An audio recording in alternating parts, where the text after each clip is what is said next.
Hello students, we are going to start a new topic that is isolation of DNA.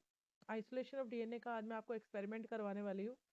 Isolation of DNA का जो experiment है ये बहुत important है. ये आपका मेजर एक्सपेरिमेंट में जो ऑप्शन होता है यही है मेजर में. बाकी माइनर में आपको पता होगा 12th क्लास में population density and population frequency, और यही दो ऑप्शंस हैं. फिर आपके जो स्लाइड प्रिपरेशन के दो टॉपिक हैं, पोलन जर्मिनेशन का एज वेल एज आपका ओनियन बर्ड का, जो आप एक स्लाइड प्रिपरेशन करते हैं. दो आपके स्लाइड प्रिपरेशन, टोटल 5 एक्सपेरिमेंट्स आपके हैं 12th क्लास में. तो आज हम डिस्कस करने वाले हैं आपका major experiment that is isolation of DNA की ड्यूरिंग एग्जाम आपको इसको कैसे हैंडल करना है, कैसे आपको प्रिपेयर करना है, कैसे आपको इसको बनाना है और कैसे इसको समझा आपको अपनी राइटिंग पार्ट में क्या क्या लिखना है, क्या क्या नहीं. तो आप पहला है आपका major experiment isolation of DNA. आपके पास जो एम होगा वो क्या होगा? एम होगा आपके पास to isolate the DNA from available material या available plant material. Plant material कुछ भी हो सकता है आपके सामने, spinach leaves, green pea, papaya etcetera. इनमें से कोई भी आपके सामने टॉपिक हो सकता है. Spinach leaves, green P seeds, papaya etcetera, कोई भी आपका जो होता है इसमें आपके सामने कोई भी आपको प्लांट मटेरियल दे देंगे. बेसिकली आपको ओनियन जूस भी दे देते हैं जिसमें से आपको डीएनए आइसोलेट करना होता है. वो that is much easier to isolate. Papaya भी दे देते हैं, ये भी बहुत ईजी है. स्पिनच लीव्स अभी सर्दी के मौसम में आपको इजीली मिल जाएंगी, अवेलेबल हो जाएंगी. उससे भी डीएनए बहुत इजीली आइसोलेट हो जाता है. तो इसका जूस की फॉर्म में आपको ये निकाल के आपके जो लैब असिस्टेंट्स हैं या स्कूल में टीचर हैं आपको कराएंगी. वो आपको नहीं खुद से निकालना होता. देन मटेरियल रिक्वायर्ड में आपका है कोई भी plant material. Then mortar, pestle आपको चाहिएगा, टेबल सॉल्ट चाहिएगा, लिक्विड डिटर्जेंट चाहिए होगा जिसमें हम लिक्विड विम बार का भी यूज़ कर सकते हो, डिस्टिल वाटर का भी यूज़ कर सकते हो. देन बीकर का भी आपको यूज़ करना पड़ेगा. देन थ्योरी पार्ट, तो एम आपको लिखना पड़ता है, मटेरियल रिक्वायर्ड लिखना पड़ता है, देन आपको थ्योरी लिखनी पड़ती है. क्या नहीं लिखना होता? प्रोसीजर.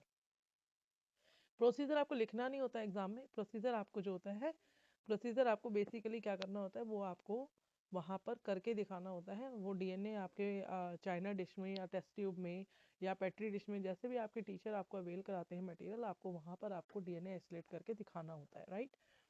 देन बच्चे थ्योरी में आपको, theory is the most important part. बहुत स्कोरिंग होती है थ्योरी. थ्योरी अगर नहीं लिखता है बच्चा तो भी मार्क्स डिडक्ट हो जाते हैं प्रैक्टिकल में. वेट, तब तक आप थ्योरी देखिए. थ्योरी में क्या है बच्चे? It is important to understand the significance of DNA. Basically इस थ्योरी में हम ये बताते हैं कि हम जो आइसोलेशन ऑफ डीएनए कर रहे हैं इसका सिग्निफिकेंस क्या है. ठीक है. सो फुल फॉर्म जो है डीएनए की क्या होती है? डीऑक्सीराइबोन्यूक्लिक एसिड होती है. थ्योरी में आपको इसलिए पढ़ा रही हूँ क्योंकि इसमें से ही वाइवा के क्वेश्चन प्रिपेयर होते हैं. डीएनए की फुल फॉर्म आपसे पूछ ली जाती है, that is deoxyribonucleic acid. Importance of DNA can be track back to the time when Mendel discovered. सबसे पहले इसका इंपॉर्टेंस किसने डिस्कवर किया था, ट्रेस बैक किसने किया गया था? मैंडल ने. आपने molecular basis of inheritance chapter अगर पढ़ा है तो उसमें, और आपका जो प्रिंसिपल्स ऑफ इनहेरिटेंस चैप्टर है उसमें आपको ये सारा का सारा आपको बताया भी होगा. और आप मेरी प्रीवियस वीडियोस या देख सकते हैं जिनमें आपको ये सारा मटेरियल मिल जाएगा. Then importance of DNA can be traced back to the time when Mendel discovered the law related to the inheritance of the character from generation to another. Mendel work was based on morphological observations. Mendel's का work आपसे पूछा जा सकता है, उसके 7 characters के बारे में आपसे वाइवा में क्वेश्चन पूछा जा सकता है. आफ्टर मेंडल, मेंडल के बाद जो हैमरलिंग था, while performing transplantation experiments on Acetobularia, proved conclusive that, उसने कंक्लूजन निकाला था, it is the nucleus in the cell that is responsible for the inheritance of character. तो आपसे ये क्वेश्चन पूछा जा सकता है कि मेंडल के बाद जो ट्रांसप्लांटेशन एक्सपेरिमेंट था बुलेरिया पर वो किसने किया था, उसका क्या कंक्लूजन था. ये क्वेश्चन भी आपसे वाइवा में पूछा जा सकता है. So it is the nucleus in the cell that is responsible for inheritance of character. उसने बोला था हैमलिंग ने कि न्यूक्लियस है, सेल के अंदर जो न्यूक्लियस होता है वही रिस्पॉन्सिबल होता है इनहेरिटेंस ऑफ कैरेक्टर के लिए. मेंडल ने बोला था सिर्फ इनहेरिटेंस ऑफ कैरेक्टर होता है. देन हैमरलिंग आया था, उसने ट्रांसप्लांटेशन एक्सपेरिमेंट किए थे एस्ट्रोबुलेरिया पे, और उसने कहा था कि न्यूक्लियस जो होता है सेल के अंदर ये रिस्पॉन्सिबल होता है इनहेरिटेंस ऑफ कैरेक्टर्स के लिए. Right. Later on Avery McCarty and MacLeod experiment आपको याद ही होगा. ट्रांसफॉर्मेशन एक्सपेरिमेंट किए थे 2 स्ट्रेन ऑफ बैक्टीरिया में. याद है आपको? S strain, R strain, diplococcus pneumonia, है ना, प्रूव किया था उन्होंने कि DNA in the nucleus which is responsible for the maintenance and the inheritance of character. Then कौन आया था, ये प्रूव किसने किया था, ये भी आपसे पूछा जा सकता है, who prove that DNA is the genetic material, तो ये हार्शे एंड चेज ने किया था। हार्शे एंड चेज ने ट्रांसडक्शन एक्सपेरिमेंट किया था इकोलाई के अंदर, याद कीजिए इसके अंदर भी हमने nitrogen as a radioactive material लिया था और sulphur as a radioactive material लिया था और बैक्टीरियोफेज पर एक्सपेरिमेंट किया था और कंक्लूजन निकाला था, एविडेंसेस निकाले थे in the favor of DNA being the main source of maintenance and transmission of characters.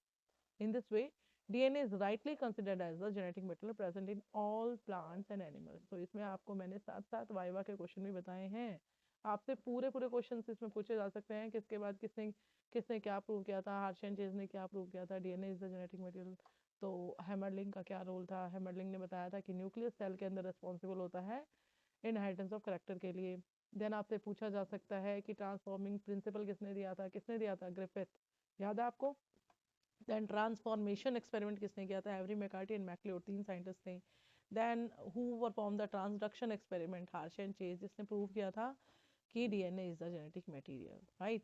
Then the nuclear DNA combined with the histone protein, आपको अगर याद हो डीएनए का पैकेजिंग का स्ट्रक्चर अगर आपको याद है तो वहां पर हिस्टोन प्रोटीन की बात कही गई थी। The nuclear DNA combines with the histone protein and do the packaging of DNA in an orderly manner to form the chromatin and the chromosomes. Then DNA is the genetic material present in all our cells and it carries information from one generation to another generation and most of the DNA exists in the nuclei and remaining DNA कहाँ मिलता है, आपसे ये भी पूछा जा सकता है क्वेश्चन कि डीएनए सेल के अंदर कहाँ कहाँ एग्जिस्ट करता है। तो जो आपको अगर देखोगे तो मैक्सिमम जो डीएनए होता है आपको न्यूक्लियस के अंदर होता है, बाकी जो रिमेनिंग डीएनए होता है जो पार्शियली सेल्फ डुप्लीकेटिंग होता है वो होता है हमारा माइटोकॉन्ड्रिया के पास और क्लोरोप्लास्ट। तो ये क्वेश्चन ही पूछा जा सकता है कि किसी एक ऑर्गेनेली का नाम बताइए जिसके अंदर खुद का डीएनए होता है, तो उसमें आप माइटोकॉन्ड्रिया एंड क्लोरोप्लास्ट पार्टिकल्स इनका ऑप्शन टिक कर सकते हैं या बता सकते हैं, वाइवा में भी आपसे पूछा जा सकता है। Then isolation of DNA from any type of cell at a given time can predict of genetic makeup of the cell, and it is found that the DNA extracted from dividing cell is significantly higher than non-dividing cells. Then extraction of the DNA is accomplished by the rupturing of the cell wall, हमें इसे rupturing करनी पड़ती है cell wall की, cell membrane की। किसी cell से अगर हमें डीएनए को आइसोलेट करना है तो ऑब्वियस सी बात है वो प्लाज्मा मेम्ब्रेन भी वहाँ है, सेल वॉल भी वहाँ है अगर प्लांट मटेरियल है तो, एंड न्यूक्लियर मेम्ब्रेन भी वहाँ है। तो इन सबको क्रैक करोगे, ब्रेक करोगे, रप्चर करोगे, तभी तो आपका जो न्यूक्लियर का मटेरियल डीएनए है वो आइसोलेट होकर बाहर आएगा, है कि नहीं है, बोलो। तो उसके लिए हमें क्या करना था, सॉल्ट का यूज करते थे। एक्सट्रैक्शन ऑफ द सॉल्ट क्यों यूज करते थे, सॉल्ट क्यों यूज करते थे इसके अंदर, rupturing of the cell wall के लिए, सेल मेम्ब्रेन के लिए, न्यूक्लियर मेम्ब्रेन के लिए, ऑफ कोर्स। ठीक है, ये क्वेश्चन आपसे पूछेंगे वाइवा में, आपको प्रिपेयर करने हैं कि why we are using salt in this experiment during procedure. तो सॉल्ट हम क्यों यूज कर रहे हैं, extraction of the DNA is accomplished by the rupturing of cell wall, cell wall, cell membrane और न्यूक्लियर मेम्ब्रेन को ब्रेक करेंगे तभी हमारा डीएनए मटेरियल बाहर आएगा और इसीलिए हम सॉल्ट का यूज करते हैं। ठीक है, एंड ऑफ इसको एक बार रीड कर लेते हैं। Extraction of the DNA is accomplished by the rupturing of cell wall, cell membrane and nuclear membrane of the plant followed by the deproteinization and precipitation of the nucleic acid including DNA. Number of methods, then हम बात करते हैं, ये है आपका number of methods are available in the extraction of plant DNA depending upon the starting tissue and that is homogenization conditions etc. and the method below is ideal to obtain DNA। ये वाली line आप नहीं लिखेंगे exam में, the method below is ideal to obtain DNA from plant source in a relatively easy way। ये वाली line आप नहीं लिखेंगे लास्ट में, राइट। ये वाली लाइन जो है आपकी, ये वाली लाइन मैं आपको हाईलाइट करके दिखा देती हूँ, ये लाइन आप एग्जाम में नहीं लिखेंगे, क्लियर है। देन हम बात करते हैं बच्चे कि ये आपका डीएनए का स्ट्रक्चर है, इसको आप ड्रॉ करके आएंगे एग्जाम में। ठीक है, ठीक है, ये देखो मैं आपको शॉर्ट करके दिखा देती हूँ डीएनए का स्ट्रक्चर। डीएनए का स्ट्रक्चर आप ये वाला स्ट्रक्चर ड्रॉ करके आएंगे। DNA is a double helical structure, ये आपसे पूछा जा सकता है, इसका डायमीटर कितना होता है आपसे ये भी पूछा जा सकता है। तो इसका डायमीटर होता है हमारा 2 नैनोमीटर, ठीक है। और इसके अंदर ये आपके 8 हिस्टोन मॉलिक्यूल्स भी दिखाए हुए हैं जो पैकेजिंग ऑफ द डीएनए को करने में हेल्प करते हैं। हिस्टोन प्रोटीन का क्या रोल होता है ये आपसे पूछ सकते हैं। देन क्रोमेटिड्स क्या होते हैं, they are the bead like structures on the string structure, ठीक है। देन न्यूक्लियोसोम का डायमीटर क्या होता है, 10 नैनोमीटर डायमीटर होता है। न्यूक्लियोसोम होता क्या है ये भी आपसे पूछ सकते हैं। सोलेनॉइड स्ट्रक्चर आप समझते हो, ये टाइटली हेलिकल स्ट्रक्चर को हम सोलेनॉइड स्ट्रक्चर बोलते हैं, राइट। और इसका डायमीटर कितना होता है, 30 नैनोमीटर डायमीटर होता है इसका। सुपर कॉइल स्ट्रक्चर जो है इसका 200 नैनोमीटर डायमीटर है। देखो सुपर कॉइल जो ज़्यादा बिल्कुल टोटली कोइल्ड हो चुका है।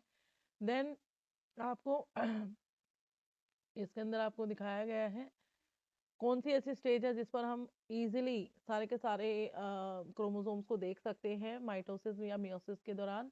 वो होती है हमारी मेटाफेज स्टेज। ये सारे वाइवा के क्वेश्चन से बचे आपसे बार बार पूछे जा सकते हैं, इसीलिए बिल्कुल भी आप वहाँ कंफ्यूज नहीं होना आपको एग्जाम में, और आपको ये क्लियर होने चाहिए। देन आगे चलते हैं। देखो बच्चे ये प्रोसीजर है। प्रोसीजर आपको एग्जाम में नहीं लिखना होता, प्रोसीजर आपको एग्जाम में नहीं लिखना होता, याद रखना। प्रोसीजर आपको एग्जाम में नहीं लिखना होता, प्रोसीजर आपको करके दिखाना है एग्जाम में। Don't write procedure during board exam, on board sheet you don't have to write procedure, ठीक है। आपको सीधा ऑब्जर्वेशन पे आना है, ऑब्जर्वेशन की पिक्चर्स आप बना सकते हैं अगर आप बना सकते हैं तो, ठीक है। प्रोसीजर फिर भी मैं आपको समझा सकती हूँ, समझा देती हूँ अभी। प्रिपेयर करेंगे सबसे पहले हम 3 ग्राम टेबल सॉल्ट लेंगे, उसके बाद 10 ml हम उसमें लिक्विड डिटर्जेंट ले लेंगे, लिक्विड विम बार ले सकते हैं। देन 80 ml हम उसमें डिस्टिल वाटर ले लेंगे, बीकर के अंदर लेंगे, और इसको ज़्यादा ज़ोर ज़ोर से हिलाएंगे नहीं। अगर हम इसको ज़्यादा ज़ोर ज़ोर से हिलाएंगे बच्चे तो क्या होगा, झाग उठ जाएंगे, और जब अगर झाग उसके अंदर आ गए तो आप उसके अंदर आगे का प्रोसीजर कंप्लीट नहीं कर पाओगे, क्योंकि वो झाग के अंदर आपको आइसोलेशन ऑफ डीएनए, आप आइसोलेटेड डीएनए को नहीं देख पाओगे। देन ऐड करेंगे डिस्टिल वाटर को to make the total amount of liquid to be 100 ml। इसको टोटल 100 ml बनाने के लिए हम उसके अंदर बीकर के अंदर मेजर करेंगे और 100 ml उस लिक्विड मटेरियल को बना देंगे, ठीक है। समझ आइए आपको। 3 gram table salt, 10 ml liquid detergent और 80 ml हम ले लेंगे हमारा डिस्टिल वाटर, और टोटल हम बना लेंगे इसको सारे को 100 ml डिस्टिल वाटर को बार बार ऐड करके। देन हम नेक्स्ट उसके अंदर जो मोर्टार एंड पेसल हमने ली है वो लेंगे। मोर्टार एंड पेसल आपने देखी है जो डॉक्टर्स के पास भी होती है दवाइयाँ बनाने के लिए, वो लेंगे। और उसके अंदर हम क्या करेंगे बच्चे, उसके अंदर हम या तो टोमेटो, जो भी हमें प्लांट मटेरियल हमें दिया है टीचर ने अवेल कराया है, जूस की फॉर्म में दिया है, या अगर आपको रॉ मटेरियल दे दिया है तो आपको खुद से भी बना लेना ईजी होता है।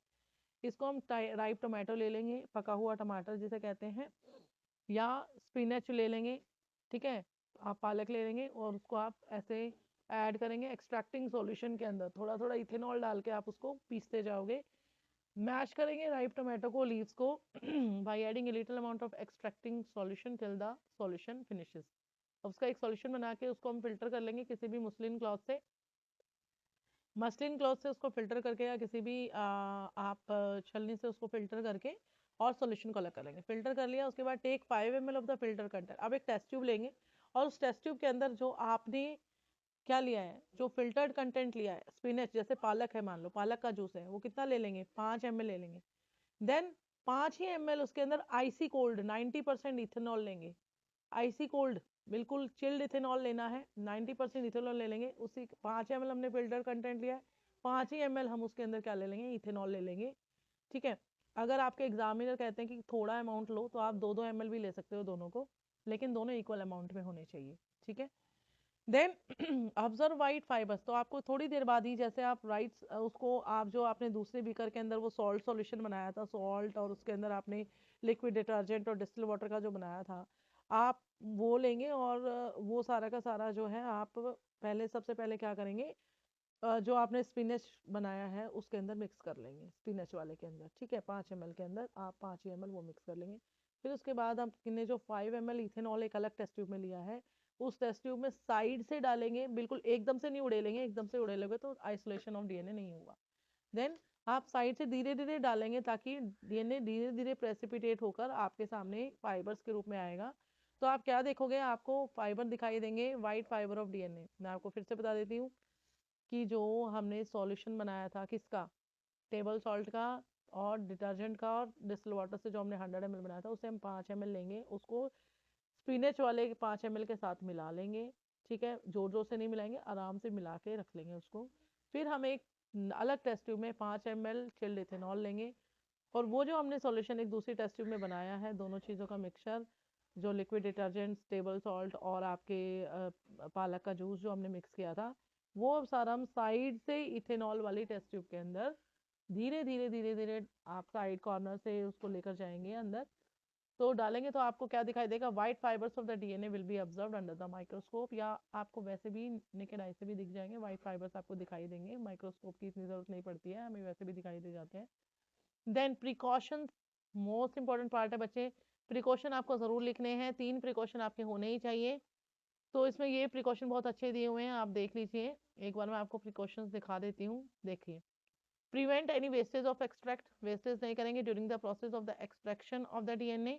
यूज करेंगे reagents of the correct mention strength, reagents आप जो मैंने आपको अमाउंट बताया उतना ही मिलाएंगे, ज़्यादा नहीं मिलाएंगे कि अपनी मनमर्जी से सॉल्ट डाल दिया, अपनी मनमर्जी से उसके अंदर विम बार डाल दिया, कितना भी डाल दिया हो गया, नहीं, एक रिक्वायर्ड क्वांटिटी मिलाएंगे। Then always use fresh plant material for extraction of DNA, fresh plant material use करेंगे, यानी 2 दिन पहले आपने जूस निकाल के रखा हो उसको आप यूज कर रहे हैं, राइट।